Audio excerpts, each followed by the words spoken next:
Hey y'all, welcome to the Throttle podcast. I'm your host, Will Earnest, here with my co-host, Evan Sager. Hello, y'all. Got a special bonus episode tonight, but first, some late-breaking news. It was announced that Freeway Insurance becomes the new premier partner in the Cup Series, kind of filling the hole that Geico left. They joined Busch Beer, Coca-Cola, and Xfinity as the 4 premier partners for the Cup Series starting in 2026. I think it's considering when we went to the one big format with all 4 sponsors, it's kind of nice. They all kind of have their own race every year. Busch, not so much. They had a couple one-offs, but considering now that they already announced Fall Phoenix 2026 as the Freeway Insurance 500, and they're already getting their sponsorship money worth. So it's glad to see a new face in NASCAR become really big in the sponsorship world. It was necessary. It was a necessary hole to fill. I was thinking it was either going to be them or it was going to be Jack Link's. Yeah. Being that Geico used to sponsor the spring race at Talladega as the Geico 500, and then Jack Link's took it over. And I mean, not only they had a lot of activations throughout NASCAR so far, but also they had they struck up that deal with Feastables. So if Mr. Beast wanted to get into NASCAR, it's there you go. But yeah, that would be kind of odd though. I feel like that definitely would be odd, but I mean, there's still people that watch him. There's, it can tap into the people who know who he is, and the people that know Jack Links, and then the NASCAR people, and it can all tie it together. Right. So, yeah, it's like NASCAR with Fortnite. It's it's puzzling, but it's the market's there. It's there, but it's not at the same time. Okay, time for the meat of the episode. Basically, the entirety of the episode. Championship weekend is upon us. Truck practice and qualifying done. Cup practice is going on right now. We'll start with the Craftsman Truck Series. They will crown their champion tonight. You got your final 4 with Corey Heim, Ty Majeski, Tyler Ankrum, and Caden Honeycutt. Of course, Heim, he's the overwhelming favorite. He's broken the Truck Series record for wins this year. 11 wins this year so far in just 24 starts. It's just crazy. Yeah. Then you have Ty Majeski, who comes into Phoenix winless so far this year, but he comes in as the defending Truck Series champion, and he's Ford's only shot to win a championship among the 12 championship Ford drivers in NASCAR's top 3 series. That's kind of crazy to think about. Ford has not been really good this year. I mean, they've had their moments, don't get us wrong, but they've kind of struggled this year. And I don't know why either. They just kind of fell flat on their face this year. They've had their moments, but it's not been a highlight year, that's for sure. They've had their moments, but over the last 3 years, we've expected to where it's just okay, all right, it's the playoffs. Ford's going to turn it up, especially, Penske. And it's they really didn't do that. I mean, you had Blaney at New Hampshire, but, that was it. So right. Yeah. Tyler Ankrum, he's come back to life this year. He scored his 2nd career Truck Series win, which was his first since Kentucky, all the way back in 2019, during NASCAR's return to Rockingham back in April. And then Caden Honeycutt, he's battled and clawed his way to get here. He took over Stuart Friesen's ride and his playoff eligibility after Friesen's brutal dirt modified crash back in July. Friesen initially qualified for the playoffs with his win at Michigan back in June. Yeah.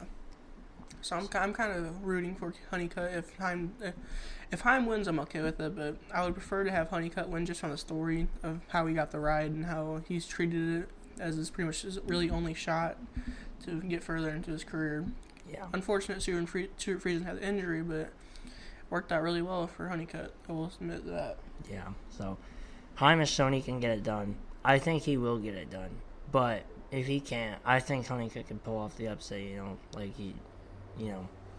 You're rooting for him. He finished 2nd to Heim last weekend at Martinsville, and one of Stuart Friesen's 4 Truck Series victories in his career, which is all in this same truck, the 52 Toyota truck. It came at Phoenix in the fall of 2019. So, It's unlikely, but possible. And Honeycutt qualified 5th, which is the best of the final 4 Truck Series drivers. So, yeah. Xfinity. It's the final race for Xfinity as the title sponsor of the 2nd tier series. Of course, O'Reilly Auto Parts takes over next year, and also they announced that the final stage will be commercial free, which is it's nice. really cool, and that's a W for them. And I just saw they announced the final broadcast. It's gonna be Jamie McMurray, Parker Kligerman and Larry McReynolds. Nice. Is the final for CW, so it's going to be a nice send-off, I feel like, for them. Yeah. You got Zilich. He's also dominated this year as a rookie, which is even more crazy. 10 wins. You have Allgaier, who's the defending Xfinity Series champion. 3 wins with Spring Vegas, Homestead, and Nashville. Carson Kvapil, who's been winless. I don't want to say he's just kind of happy to be here, but it's just... He really is happy to be there. Yeah. And then Jesse Love, who I'm pretty sure his only win was Daytona in February. He won at Rockingham, but then he got disqualified, so... So, 2 wins, but with an asterisk. Yeah. What is it with RCR? It's like Jesse Love got disqualified at Rockingham, and then Austin Hill, yeah. Penalty and all that fun jazz. Yeah. Austin Hill is ugly. I feel less confident about Zilich than I do about Heim, mostly because Zilich is a rookie. Yeah. And not only has Allgaier done this before, he now has even less pressure because he finally won the championship last year, the Xfinity Series championship. So yeah, I feel like he has a good shot to win it this year. So I feel like it's going to come down to either Zilich or Allgaier to win this championship this year. Yeah. I think Heim's going to get it done, and I think Zilich is going to make a rookie mistake and hand it to Allgaier. I agree. That's going to happen. Even though with all his dominance this year, I feel like he's still going to excel in this, unfortunately, for Zilich. But Junior Motorsports would be happy. Yeah, and I think Zilich only finished 16th in the spring. Yeah. So, I don't know. Final 4 for the Cup Series. You got, of course, Denny Hamlin. We all know about it. Evan's giving me his damn grin over here. Then Chase Briscoe, William Byron, Kyle Larson.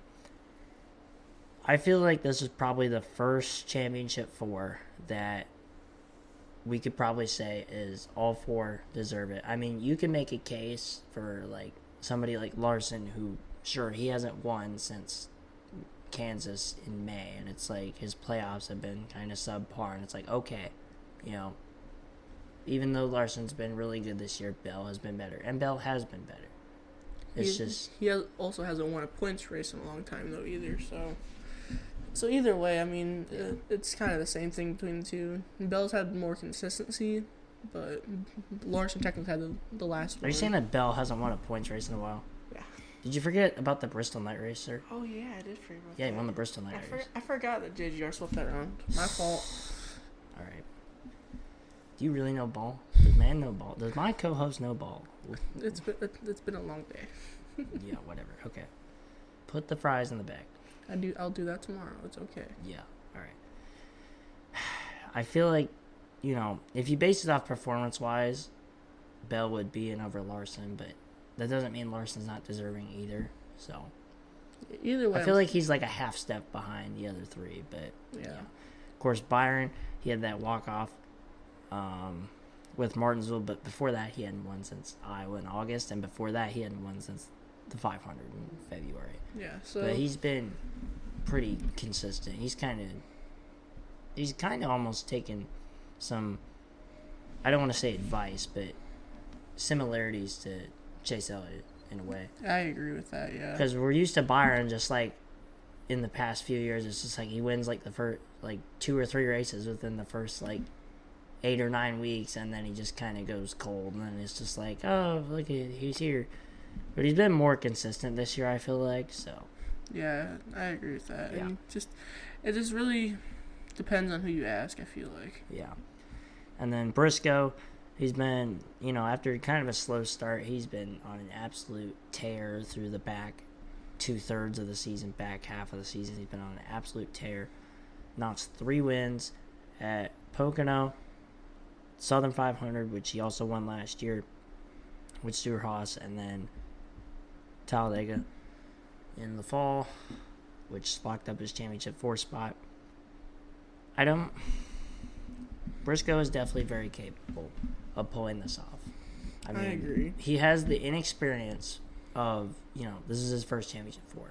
But at the same time, it's like, it's hard to compare when you go from, like, dying Stuart Haas to JGR. You know, no disrespect to what Stuart Haas used to be, but I mean, Briscoe has done things that we have not seen him do before in his career since, this year when he got to JGR. And Phoenix in the spring of 22 was Briscoe's first career win. Yeah. So, maybe Briscoe gets another win at Phoenix and gets a championship. And then, of course, Denny Hamlin, who's been 20 years of trying. All right, you are not Dale Earnhardt. 20 years of pain. 20. That's not even how the quote Shut up. goes. Let me speak how I want to speak it. All right. 20 years of trying. Denny Hamlin has finally done it. He wins the championship for his father. Yeah. Okay. I feel like that's how Lee Diffie's gonna say if Hamlin wins. Lee or Diffie when Hamlin wins. Lee Diffie is gonna say it better than that. You said it like I sound like Rick Allen. You said it like Mike Joy or Rick Allen. I sound more like Rick Allen right yeah, there. That was Rick Allen over there. But Hamlin has 6 wins this year, which leads the series.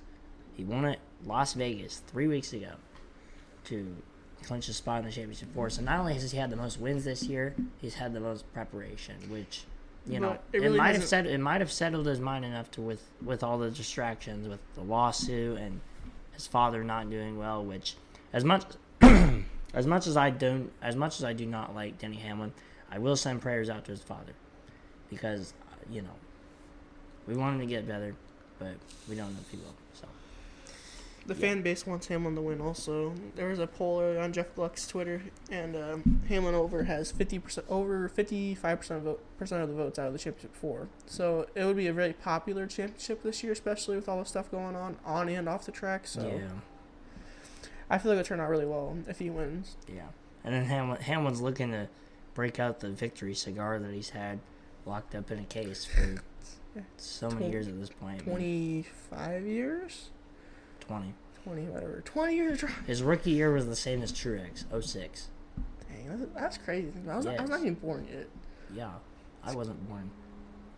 His first 2 wins were literally a season sweep of Pocono. That's how we knew he was going to be one of the greatest at Pocono just from the jump. Yeah, the Tricky Triangle was his favorite track for a long time. I mean, it still is. I mean, yeah. I would say probably Bristol right now. Bristol or Richmond, to be honest. Currently. Yeah, but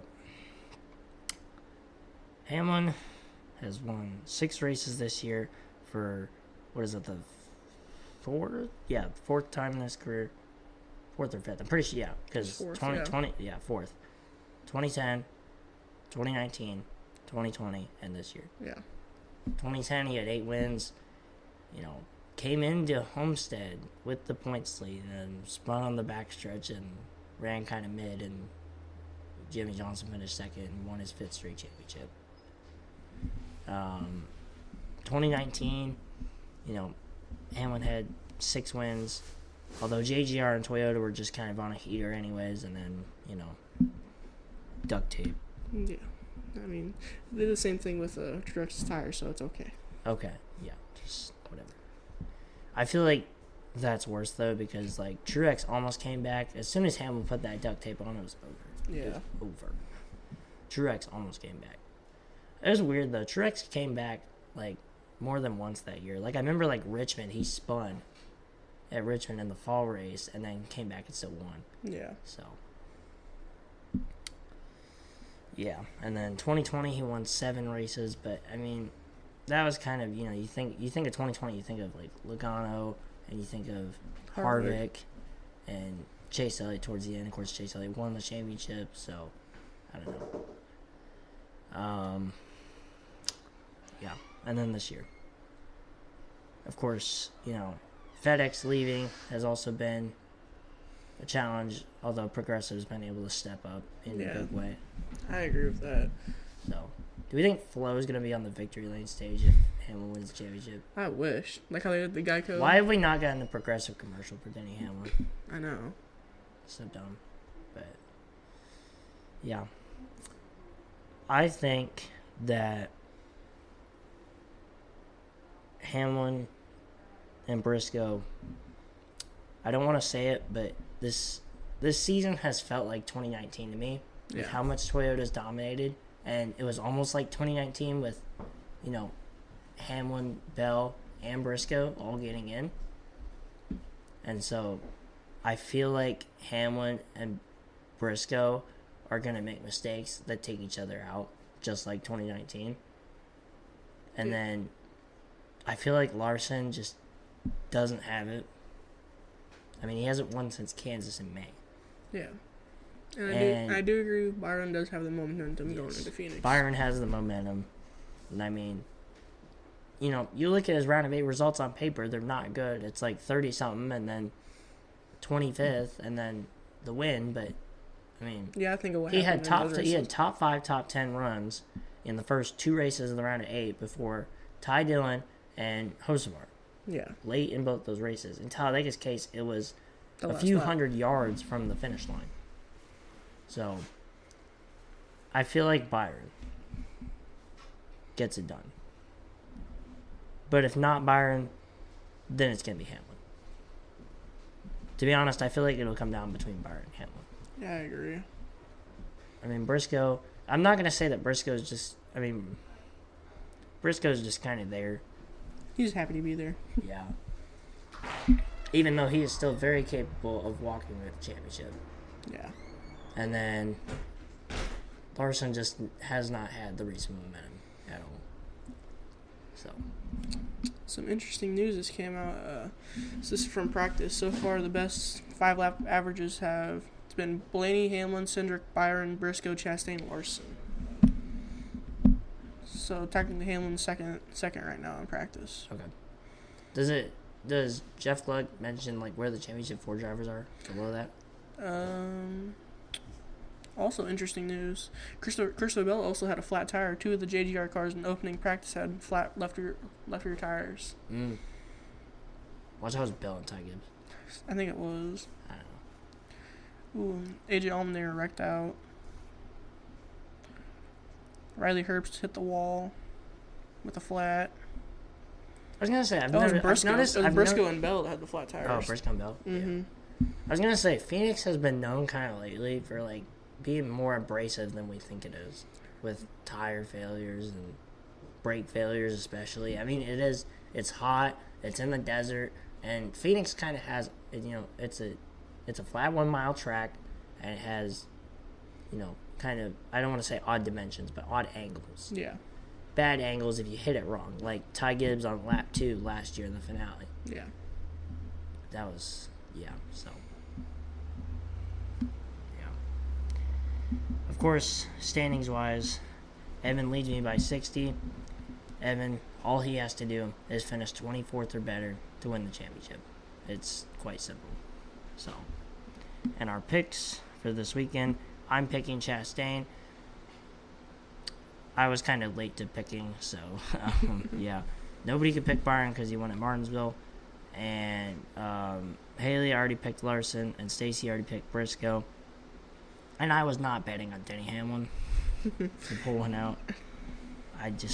No. So, I'm picking Chastain. Of course, Chastain played spoiler 2 years ago and dominated and won this very same race. So, I'm looking for that again. Evan, of course, picks Hamlin. Zach has not sent me a pick. He's slow. Mason's picking Suarez, looking to get a good run to close out his tenure at Trackhouse with that pretty good paint scheme. I agree with that. Bernardo with Logano, and Ethan once again going with Ty Gibbs. Finished third at Talladega when he picked him, so pretty good there. But that is all we got for this special preview episode of the Throttle of the Floor podcast. Make sure you listen and download on Spotify, Apple Podcasts, YouTube. Check out the Chill Photography Instagram, the new Throttle of the Floor podcast Instagram. And we will see y'all on Tuesday. Catch y'all later. As we recap Championship 4 action. We'll see who wins the championship. So it's going to be Hamlin. Next week. It is not going to be Hamlin. It is. It's going to be Byron. Okay. See y'all next week.